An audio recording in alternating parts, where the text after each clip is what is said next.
তো জীবনে বরকত কিভাবে আসবে, প্রোডাক্টিভিটি কিভাবে বাড়াবেন, যে অল্প সময় অনেক কিছু করতে পারেন, কিভাবে করবেন আমি কয়েকটি পরামর্শ দিতে চাই এবং আমার ব্যক্তিগত অভিজ্ঞতা আছে।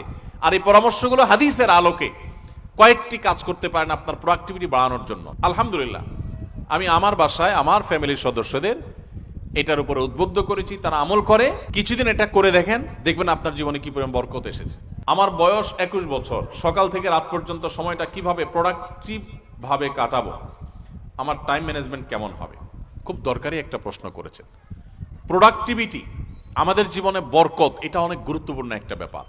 ইসলামের ইতিহাসে স্বর্ণযুগের অনেক সোনালী মানবরা আছেন, তাদের মাত্র 30, 35, 40 বছরের জীবনে হাজার হাজার পৃষ্ঠার বই রচনা করেছেন, গবেষণামূলক বই। আজকালকার মতো কপি পেস্ট মার্কা বই না, যে গুগল থেকে নকল করে কপি পেস্ট করে বই লিখে ফেলছে, জি না। তখন গুগল আর নেট ছিল না, লাইব্রেরি থেকে পড়াশোনা করে নিজেরা গবেষণামূলক গ্রন্থ লিখেছেন। 10 ভলিউম, 20 ভলিউম, 30 ভলিউমের এক একটা বই এক একটা আলমারি হয়ে যাবে। 30-40 বছর বয়সে এত বড় বড় বই লিখে ফেলেছেন। আর আমরা অনেকে আছি 30-40 বছর বয়সে ওই বইগুলো পড়েও শেষ করতে পারবো না। তাদের জীবনে অনেক বরকত ছিল, অল্প সময় অনেক কাজ করতে পারতেন। আমাদের জীবনে বরকত নাই, একেবারে বরকত নাই। দেখতে দেখতে জীবন পার হয়ে যায়, দিন পার হয়ে যায়, কিছু করা হয় না। তো জীবনে বরকত কিভাবে আসবে, প্রোডাক্টিভিটি কিভাবে বাড়াবেন, যে অল্প সময় অনেক কিছু করতে পারেন, কিভাবে করবেন আমি কয়েকটি পরামর্শ দিতে চাই এবং আমার ব্যক্তিগত অভিজ্ঞতা আছে। আর এই পরামর্শগুলো হাদিসের আলোকে কয়েকটি কাজ করতে পারেন আপনার প্রোডাক্টিভিটি বাড়ানোর জন্য। নাম্বার 1, খুব গুরুত্বের সাথে লক্ষ্য করবেন, রাতে দেরিতে ঘুমাবেন না।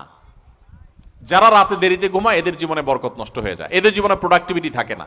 দেখুন, পৃথিবীতে যে সমস্ত দেশগুলো উন্নত হয়েছে, আপনি আমেরিকা বলেন, জাপান বলেন, কোরিয়া বলেন, আপনি ইউরোপ বলেন, পৃথিবীর যে সমস্ত অঞ্চলের যে সমস্ত দেশগুলো উন্নত হয়েছে, তাদের দেখবেন সবার একটা কমন লাইফস্টাইল হলো তারা রাতে তাড়াতাড়ি ঘুমায় পড়ে।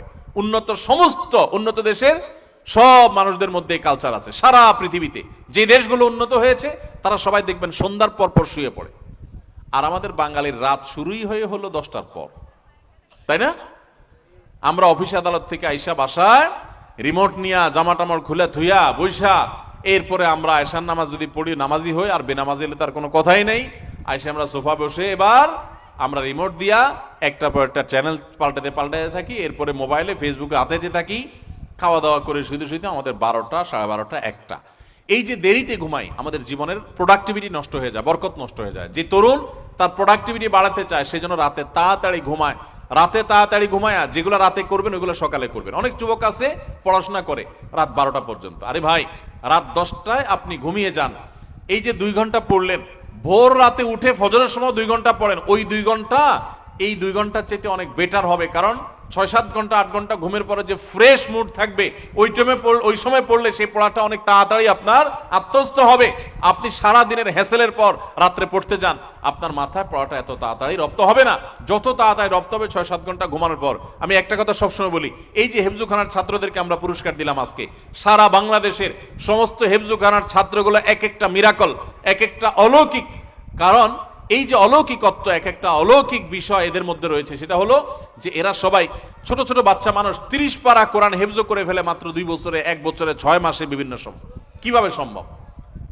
30 পারা কোরআন, এত বড় কোরআন পুরাটার হেফজ করে ফেলে, মুখস্থ করে ফেলে, কিভাবে সম্ভব? যে কয়েকটা সিক্রেট আছে, এই সিক্রেটস গুলোর মধ্যে একটা সিক্রেট হলো, একটা রহস্য হলো যে হেফজুখানায় 100% ছেলেরা রাতে তাড়াতাড়ি ঘুমায়। তারা রাত 10টার ভিতরে 100 ভাগ হেফজখানার ছাত্র সারা বাংলাদেশে ঘুমায় পড়ে। কোথাও পাবেন না 10টা বড় ছেলেরা পড়ালেখা করে, সব 10টার মধ্যে ঘুমায় যায়।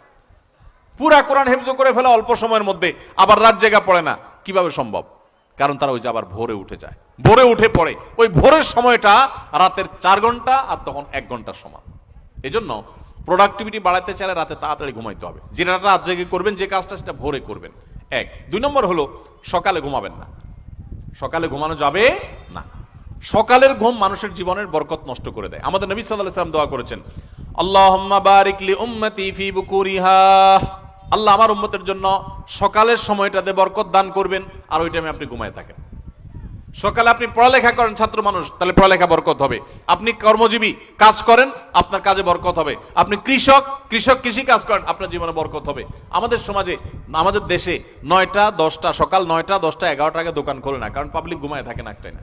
রাত জাগে আড্ডা মারে আর সকালে ঘুমায় থাকে। ঠিক না ভাই? ঠিক।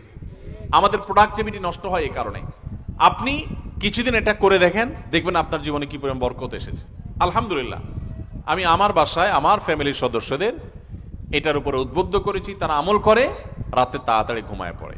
10টার ভিতরে সবার ঘুম শেষ, আর সকালে কোনো ঘুম নেই। ভোর থেকে উঠে যার যার কাজে সে লেগে যায়।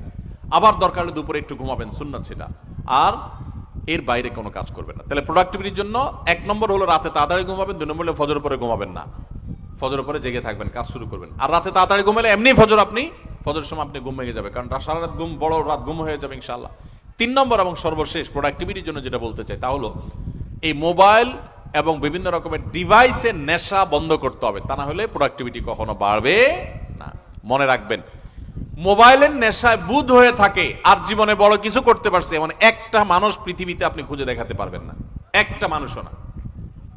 মোবাইলের নেশায় সারাদিন ভূতের মতো মোবাইল টিপে আর আঙ্গুল দিয়ে স্ক্রল করে একটু পর পর, এই মানুষগুলো জীবনে বড় কিছু করতে পারে না যদি এই অভ্যাস না ছাড়ে।